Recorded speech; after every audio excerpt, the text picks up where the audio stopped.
jangan sampai seperti itu ya. Guru tuh sebenarnya nggak boleh kayak gitu. Malah itu malah buat udah misalnya di rumahnya udah kesel, udah pokoknya gimana lah ya. Terus di sekolah juga ditambah lagi kesel kan, kayak wah gitu. Kami juga harus belajar juga ya jadi guru itu untuk bisa menenangkan mereka gitu, supaya mereka tuh nggak inilah apa namanya punya hati yang keras lagi gitulah.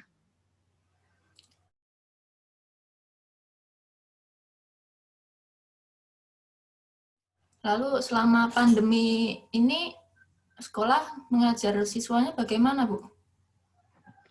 Kalau selama pandemi ya jelas itu online ya, daring ya. Jadi biasanya kalau ngajar ya lewat Google Meet, lewat Classroom ya. Ketemu anak-anak itu lewat ya seperti ini, daring atau Zoom gitu ya, pakai Google Meet juga.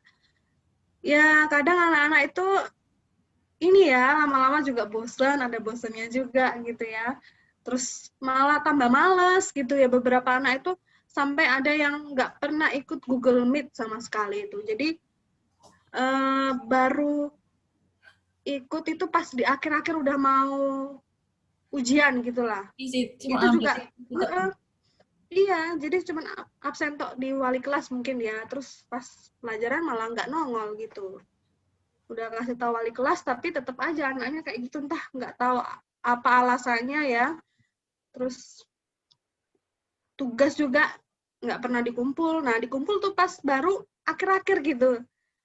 Tapi ya mau gimana ya, kita juga tidak bisa memaksakan keadaan seperti ini ya. Jadi ya anak-anak itu harusnya tuh juga ada peran orang tua juga sih sebenarnya. Cuman ya kita kan nggak tahu ya gimana keadaan di rumah mereka tuh kayak gimana. Makanya wali kelas biasanya tuh kayak harus ekstra gitu ya sama anak-anak yang seperti itu. Ya selama pandemi juga kami guru-guru juga harus ekstra juga ya membuat materi yang menyenangkan gitu ya. Misalnya bikin video pembelajaran atau PPT-nya harus menarik begitu ya. Jadi biar anak-anak tuh nggak bosan ya, bervariasi gitulah. Kadang ya itu bikin capek juga sih ya, karena kalau yang bikin video itu kan harus ngedit-ngedit ya, lembur gitu ya. Jadi ya mau nggak mau ya kita harus prihatin dulu dengan keadaan seperti ini gitu. Lalu kalau dilihat dari usaha gitu, Bu, ini lebih enakan lewat online atau offline? Kalau dilihat sih sebenarnya ya ada sama-sama sih ya, banding apa namanya 50 banding 50 lah ya.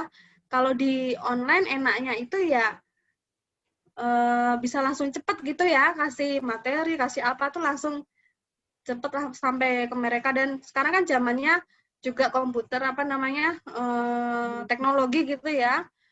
Tapi kadang nggak enaknya itu kalau online itu ya nggak semuanya tuh bisa hadir gitu loh pas Google Meet gitu biasanya tuh.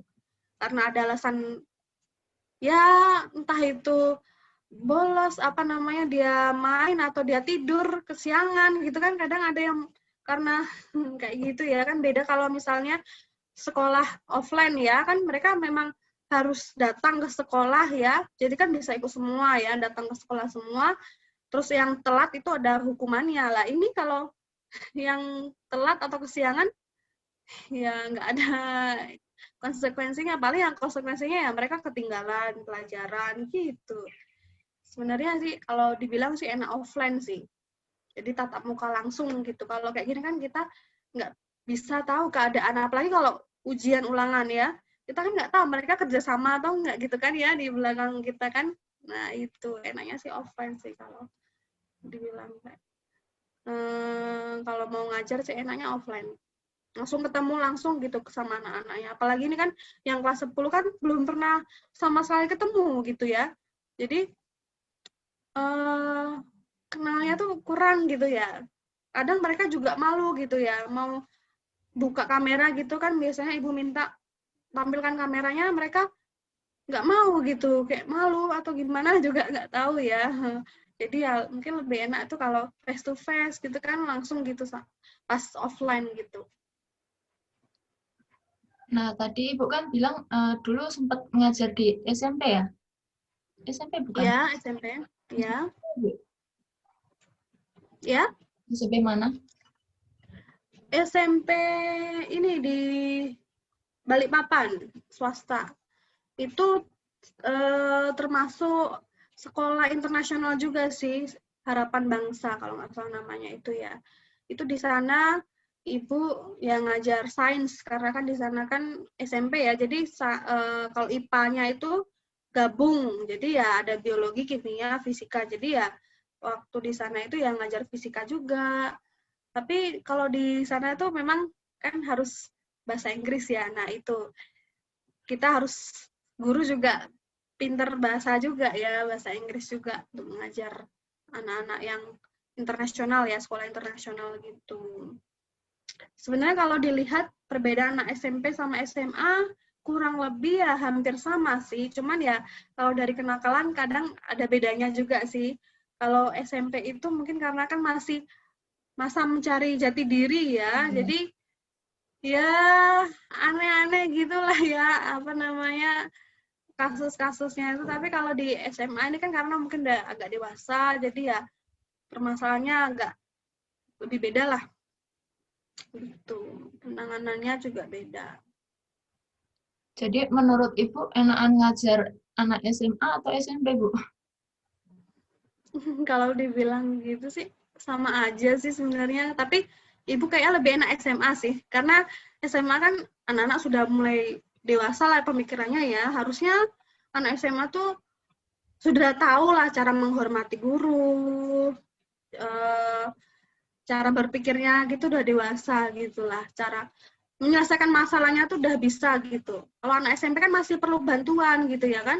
Nah, kalau SMA tuh harusnya udah tahu gitu.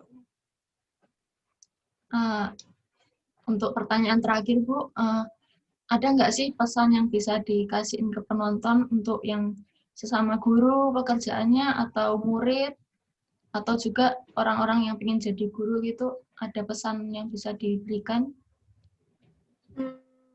Kalau ibu ya pesannya bagi khususnya nih apa namanya Kansa juga nih ya yang apa namanya berkuliah di jurusan pendidikan ya, pendidikan bahasa Indonesia, pendidikan macam-macam ya bagi yang apa namanya mengikuti kuliah di jurusan pendidikan ya.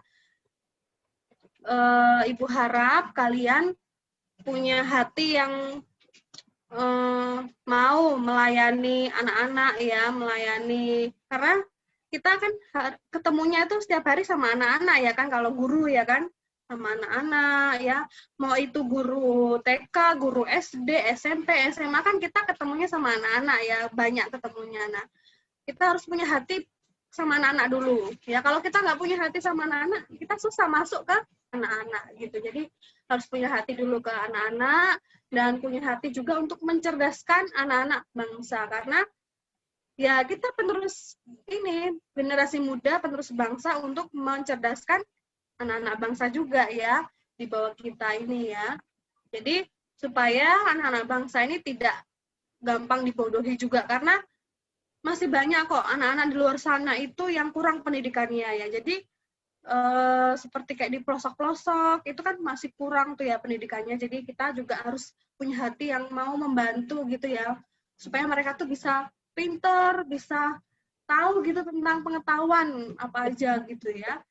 Iya itu, jadi harus punya hati itu. Terus buat apa nih, murid-murid ya. Ya murid-murid, anak-anak ya, khususnya anak-anak semua, kalian juga harus belajar dengan rajin, dengan sungguh-sungguh. Kalau misalnya gurunya menerangkan ya, diikuti dengan baik, didengarkan dengan baik, karena itu kan juga bermanfaat juga ya buat kalian ya anak-anak, supaya nantinya ketika kalian lulus dari sekolah ya bisa dapat sesuatu juga waktu di SMP atau di SMA atau di SD gitu ya.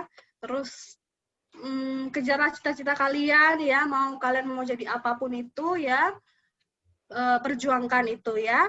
Tetap semangat lah meraih cita-citanya ya.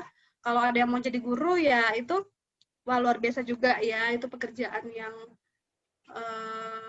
luar biasa juga ya. Guru itu jangan disangka ya mudah gitu jadi guru. Enggak, guru itu susah sekali ya, karena kita membuat anak-anak itu supaya baik gitu ya, berhasil ya, maksudnya kita mencerdaskan anak bangsa gitu ya. Jangan sampai kita ini sebagai guru sikap kita tuh malah tidak baik gitu. Kan kita ini kan guru digugu dan ditiru ya, kan dilihat gitu ya sikapnya gitu ya. Nah kita juga harus menjaga sikap kita mendidik dengan baik, dengan hati yang penuh kasih gitu, supaya mereka juga punya hati juga yang menghormati juga sama gurunya gitu ya. Nah itu jadi kalau misalnya ada seperti misalnya ibu nih ya, ibu kan awalnya memang cita-citanya mau jadi dokter, nah terus ternyata jadi guru. Nah nggak apa-apa ya, itu mungkin Tuhan itu sudah kasih yang sesuai dengan kemampuan kita ya kan, karena nggak mungkin ya Tuhan itu kasih yang melebihi kemampuan kita. Pasti Tuhan kasih yang sesuai dengan kemampuan kita. Mungkin kita aja yang belum tahu gitu potensi kita. Oh nanti lama-lama kelihatan kok nanti ya. Terus berjuang ya, terus jalani dengan ikhlas, dengan rasa syukur ya, pasti nanti semuanya akan berjalan dengan baik ya. Nanti pasti ada sesuatu lah yang kita dapatkan gitu dari situ ya. Ini juga untuk Kansa juga semuanya. Lalu untuk guru gitu ada nggak Bu, sesama guru? Untuk sesama guru ya itu tadi teruslah berjuang ya, teruslah berjuang dalam mencerdaskan anak bangsa ya, punya hati juga untuk anak-anak, juga meningkatkan potensi kita ya, sebagai guru ya, supaya ketika kita mengajar anak-anak kita itu juga kita siap gitu ya, siap lahir dan batin ya, karena itu nggak mudah juga kita dengan berbagai macam karakter, latar belakang anak-anak itu kan ya beda-beda, kita juga harus kuat gitu ya untuk menopang mereka anak-anak yang saat ini, apalagi ya kita kan nggak tahu ya gimana latar belakang mereka ya, anak-anak itu kan macam-macam, jadi kita juga harus bisa tahu karakter masing-masing anak-anak gitu. Jangan sampai kita malah membuat beban bagi mereka atau malah membuat mereka tuh tambah sakit hati gitu. Jangan, jadilah kita juga seperti kawan, sahabat bagi mereka gitu.